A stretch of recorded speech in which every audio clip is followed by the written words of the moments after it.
What's up, YouTube? It's your boy Mark Dark, and I'm back with another video. If you're new, if you love power, go ahead and hit that subscribe button, like the video, and leave your theories, comments, everything down below. Now today we're going to be talking about Power Book 3 Raising Kanan Season 2, Episode 1. This is the recap. Now I'm going to try my best to focus on all the key points in this episode.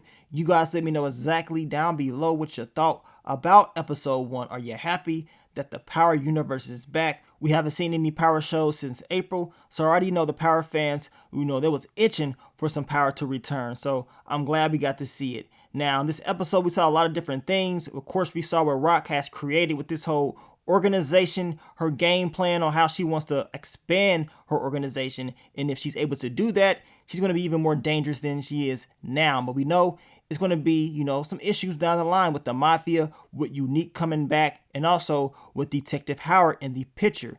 And what's going to happen with Detective Howard and Kanan? How will that whole storyline play out? And we know Kanan is having second thoughts on being in the game and the things that he's done in the past. But as I told you guys, it's too late for that. Kanan is going to have to adapt and, overcome his fears, which we know, it's understandable that he has this fear and he's scared, but this is the life. So he's going to have to deal with it, right? And I'm just eager to see what's going to happen next for him and his family. Now, I'm going to try my best to focus on all the key points as I told you guys. If I miss anything, you let me know down below. So what happened in episode 1 titled The More Things Change? Now, it starts off with Kanan at the beach. We know he's in Virginia. He was staying with his aunt the whole time, Aunt Deb, and Rock comes and gets him. And Kanan, deep down inside, this dude didn't want to leave. He wanted to stay there for real. Now, I believe he's been out there for about 3 months, and Rock came and told him it's time to go home.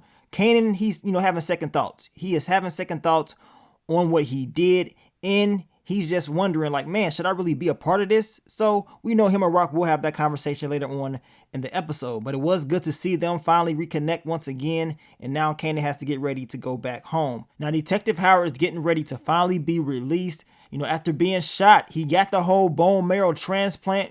We end up learning that he told them he forgot all the events that happened that night. So that's the whole little strategy that he's using. That way, he ain't got to explain anything to nobody. That way, Unique can pretty much be cleared. But we know Detective Burke, she ain't really believing that. She's like, really? So he forgot everything that happened that night?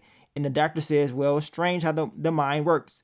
Yes, he forgot everything. So we know she's not going to give up. She's going to continue to try to press and see what she can get. But Detective Howard is putting on the front like he's forgotten everything, which we know is not the case. This is a fan theory that we already won on. We knew he was going to have to figure out something, and telling them that he forgot was probably the best option he can take, right? Now, getting the bone marrow transplant from that officer was crazy. I knew eventually they had to figure out a way, to write in something where he didn't need Kanan, because if he needed Kanan, that means he would have had to talk to Rock, which would have been a crazy thing to write out. But they end up saying that an officer was used for his whole bone marrow transplant that matched him. So he's good, and he's in remission, and it seems like he's in, full recovery. Now, Kanan's cousins is arguing about what's better, New York or Virginia. Kanan tells them that he would rather just stay in Virginia. He believes it's better. And he's probably just saying that because he knows the trouble that's back at home in New York. His cousins is playing the OG Sega, having a good old time. And Kanan is probably just hoping and praying like, man, I really wish I can stay here. But now it's about that time to go home.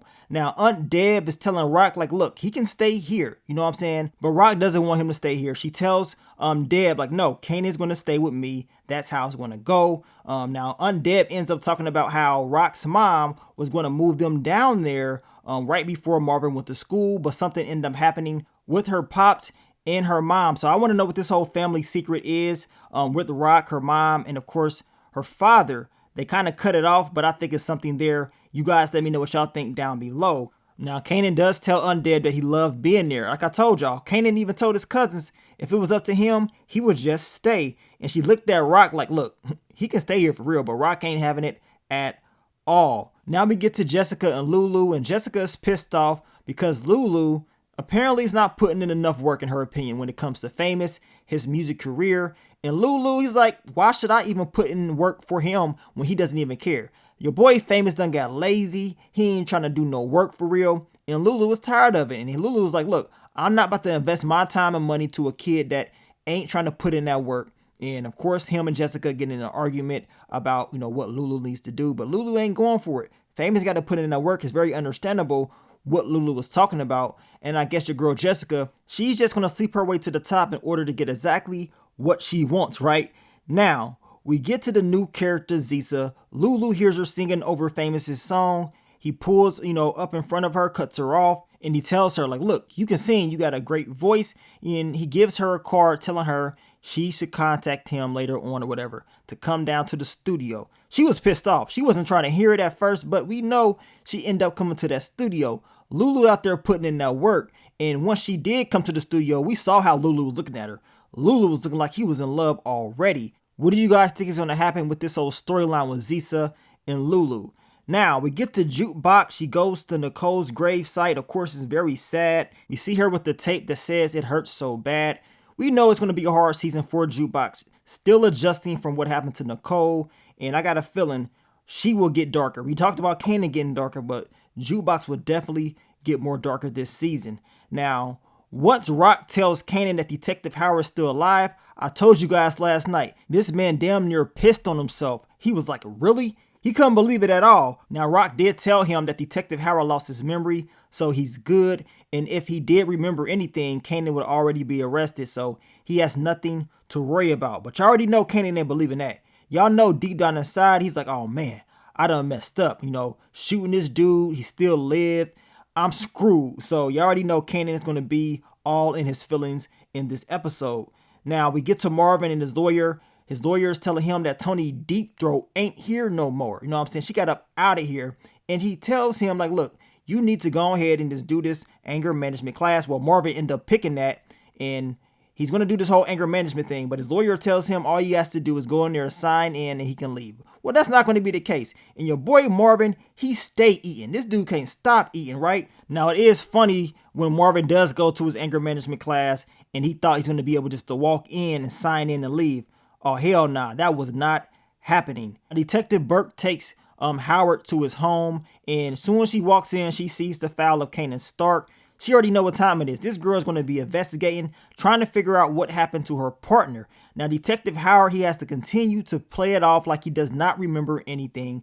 Deep down inside, he just wants her to leave. You know what I'm saying? He is tired of her being all on his back, worrying about him. He looks outside to make sure she's leaving. And like I told you guys, he's just clarifying to us that he knows exactly what happened that night. He didn't forget anything, and he proved that based on his actions throughout this episode.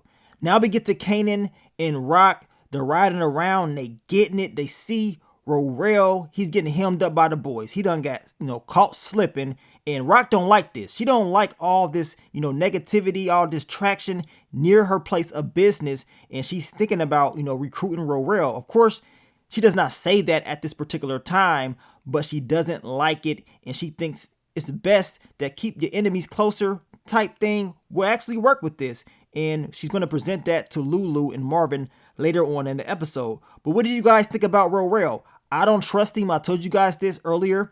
This dude going to be up to something, and he's loyal to Unique.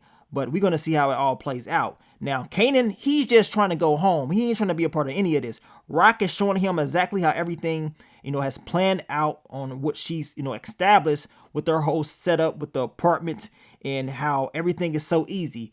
Out of sight, out of mind, you're up in the sky. You can see everything coming, right? And Kanan, he's tripping out. He's like, man, how come didn't nobody get on the elevator? Well, Rock tells him you need to ask them why they didn't get on the elevator. Well, we know why, because Rock, she's running shit. They bet not get on the elevator. She's paying everybody off. I mean, she got a system running. You can see what the drug is doing to everybody up in there. I mean, it's crazy. But Rock, she envisioned all this, and now, it's on some New Jack City type stuff, right? Now, Kanan is able to see his boy Scrappy. Uncle Marvin is there. It seems like everybody is happy that he's home, but Lulu, he ain't nowhere to be found. He's late, and y'all know Rock's gonna be upset about this, right? Now, we get to your boy Unique, and we saw this exclusive clip. The CEO is pissed off that Unique's gonna be getting out early, but Unique tells him they didn't got nothing on him, and he did not shoot that cop, which is true. But this CEO is pissed off, talking about, yeah, you probably didn't do it, or if you didn't do it, we still know you're guilty of something. And well, he ain't lying about that. And I'm pretty sure this damn CEO is guilty of something too. You already know he's a dirty CEO, just based on how he was coming at your boy Unique.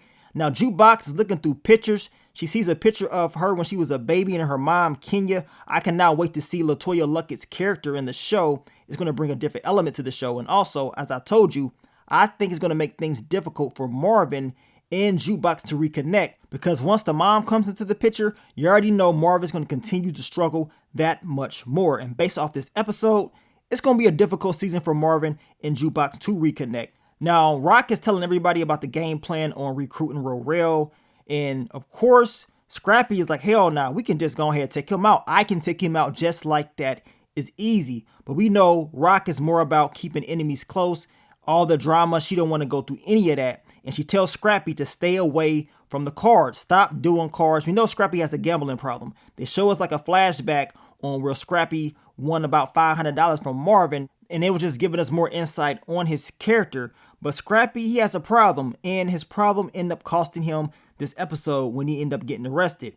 Now, Jukebox and Kanan, they finally meet up. Everything is going well. They just catching up or whatever. Kanan does tell her about him, being in the game, and he doesn't really know if this is what he really wants to do, right? Jukebox tells him, her stand there made nothing better anyway. So we know Jukebox is feeling some type of way about, what's going down with her life also, and also her pops. But Juke did state that she didn't feel right going down there to Virginia after all that stuff went down. Now we get back to Detective Howard. He's going through Kanan's file, once again letting us know that he ain't forgot nothing, and he wants to make sure he makes a huge impression this season. And he's just plotting and planning on how he's going to move compared to last season. He wants to make sure this time around he moves smarter. And, I want to know exactly what's going to go down between him and Rock. We know in that trailer that they will have a conversation. And we already know Detective Howard will have some demands.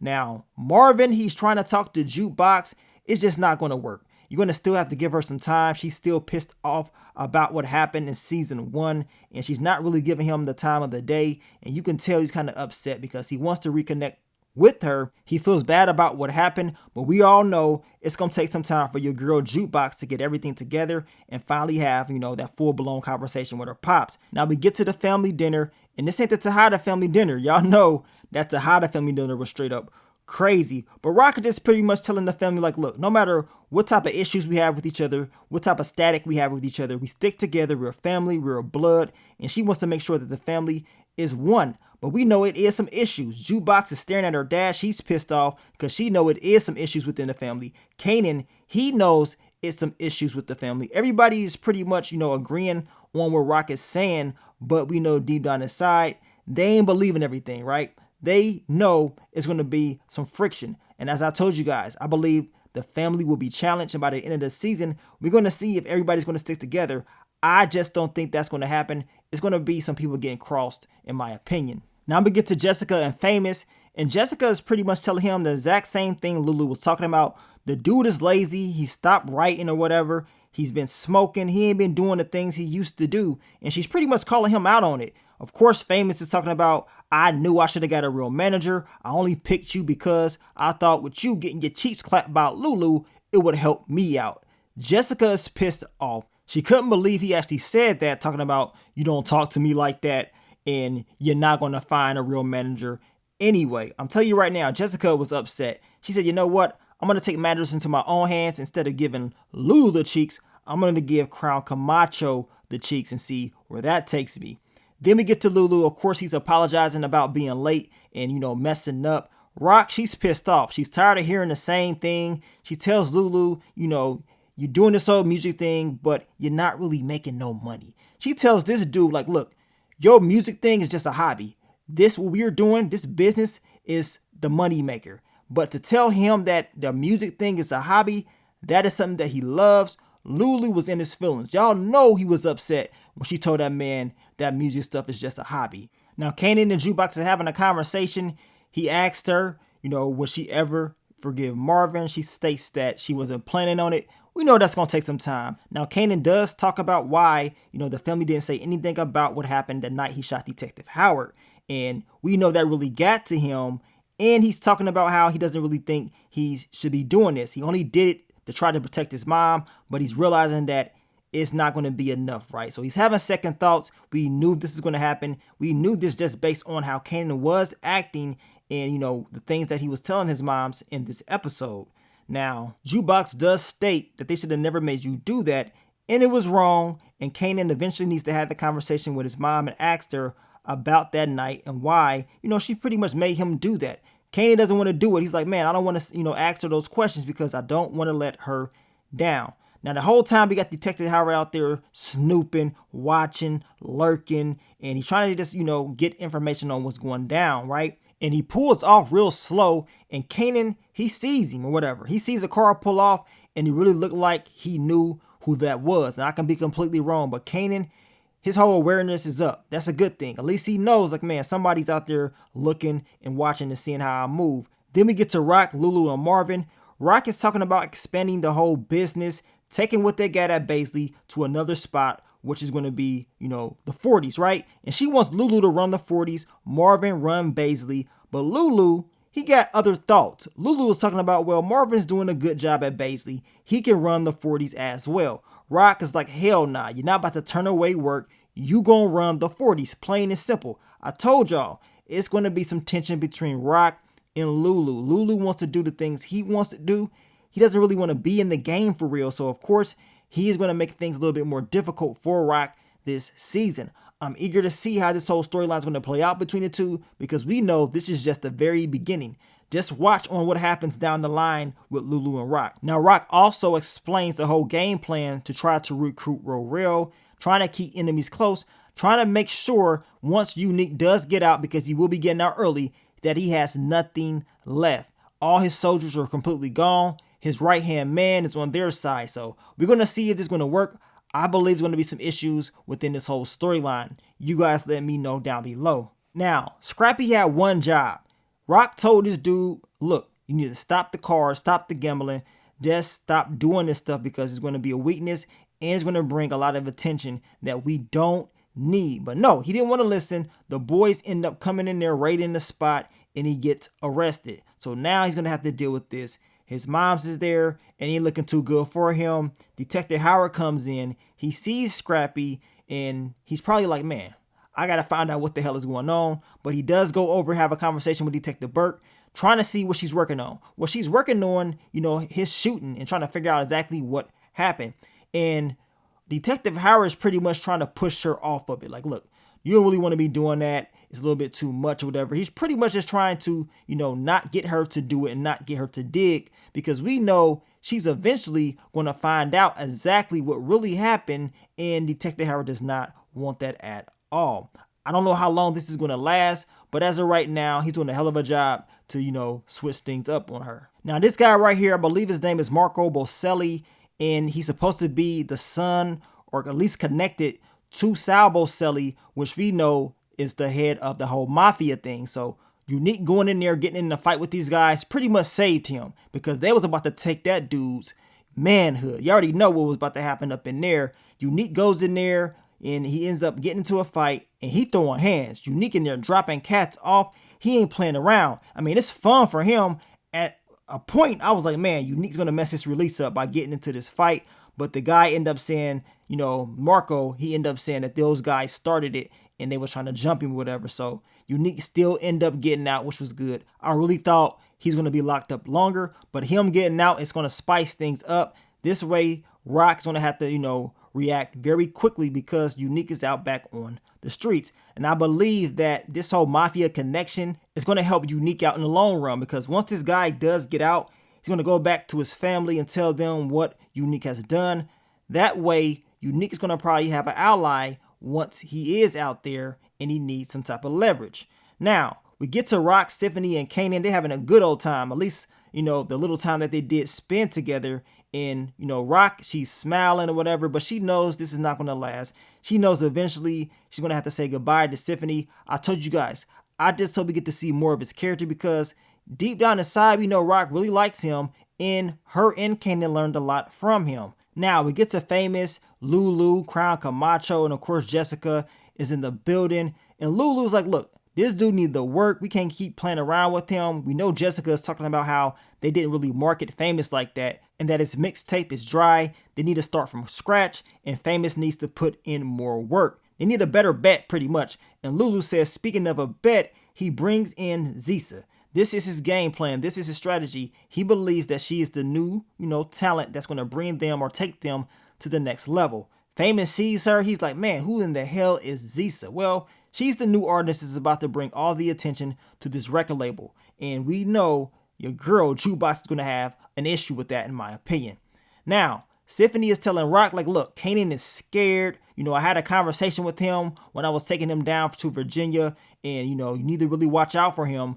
Y'all can have a better route, a better way to do things. Of course, Rock ain't trying to hear it. She's talking about, look, you think you can tell me how to raise my son? You know how Rock, responds to Symphony, but Symphony is telling her the truth. Now, they end up separating. We know deep down inside, Rock has feelings for Symphony. She didn't really want to leave him, but her lifestyle, it prevents her to have a real relationship with him, and she knows this. But Symphony, he loves her, and he's willing to do whatever it takes for Rock and Kanan. It's just sad to see him go. Hopefully, we can see more of his character down the line. Then we get to Marvin and this whole anger management therapy joint that he got.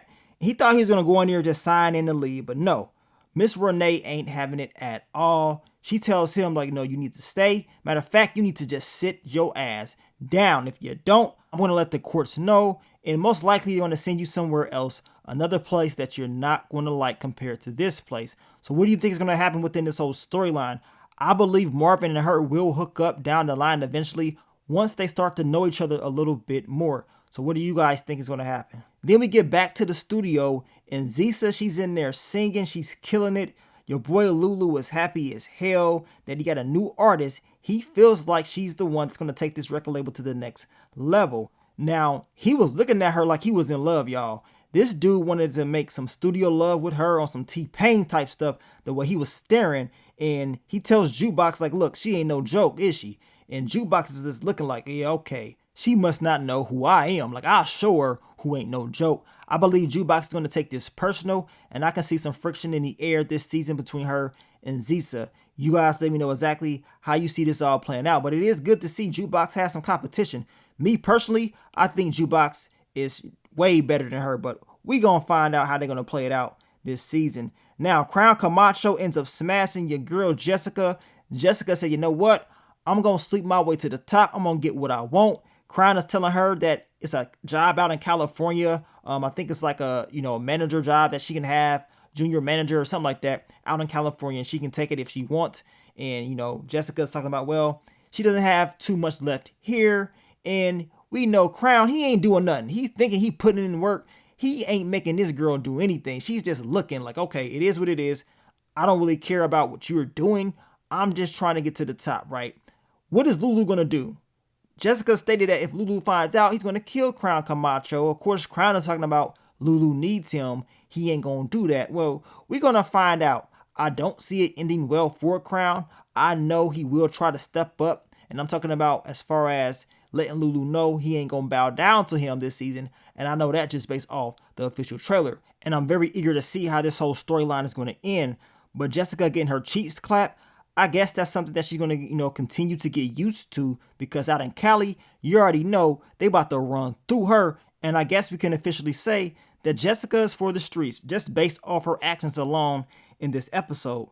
Now, Kanan is having a conversation with his mom, but they don't necessarily talk about, in detail what happened with Detective Howard as far as why she made him do that and, him shooting the cop. But they do discuss Kanan's feelings. Kanan is scared.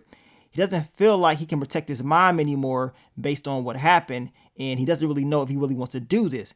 We know Rock tells him he doesn't have to protect her. Her job is to protect him, and he's going to be all right. She wants him to continue to do this and be in this game because she doesn't want to feel like she failed him, right? So this whole thing will blow up. Kanan is having these second thoughts, but Rock is going to reel him right back in. Like, no, you ain't getting out. I know you want to step away, but no. You're going to go right back to where I want you to be. I'm telling you right now, man, this whole thing will blow up. Now, your boy Unique is able to get out early. That fight that he got into, it didn't do nothing. They still released him, and you already know it's about to go down once he get back to those streets. And we know based off the trailer, he will have a conversation with Royale, and they're going to have some friction. We see Marvin watching, plotting and planning. He's like, look, I ain't slipping up this time. Not in season 2. I'm going to watch Unique's every move and see, what type of weaknesses he's going to give us. Then we get to the end of the episode. We are at Baisley Pond Park. Rock, she's going to meet up with Detective Howard. We can hear your boy Kanan, his voice 50 Cent, telling us when you get out, you have to be the same person but harder, and you have to let these people know that you're still here. Make them remember you. That way they don't forget.